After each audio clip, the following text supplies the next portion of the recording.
ಕಾವೇರಿಯಲ್ಲಿದೆ ವಿಧಾನಮಂಡಲ ಅಧಿವೇಶನ. ರಾಜ್ಯಪಾಲರ ಭಾಷಣದ ಮೇಲೆ ಸಿಎಂ ಉತ್ತರ. ಸರ್ಕಾರಕ್ಕೆ ಬಿಸಿ ಮುಟ್ಟಿಸಲು ವಿಪಕ್ಷಗಳ ರಣತಂತ್ರ.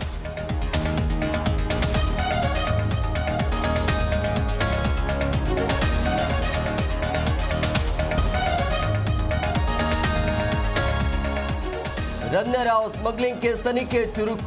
ಡಿಆರ್ಐ ಸಿಬಿಐ ಅಧಿಕಾರಿಗಳಿಂದ ಜಂಟಿ ವಿಚಾರಣೆ. ಕಸ್ಟಡಿ ಅಂತ್ಯ ಹಿನ್ನೆಲೆಯಿಂದ ಕೋರ್ಟ್ಗೆ ಹಾಜರು.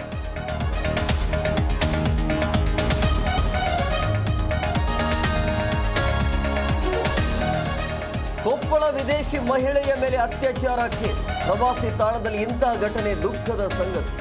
ಸರ್ಕಾರದ ವಿರುದ್ಧ ಶಾಸಕ ಜನಾರ್ದನ ರೆಡ್ಡಿ ಆಕ್ರೋಶ.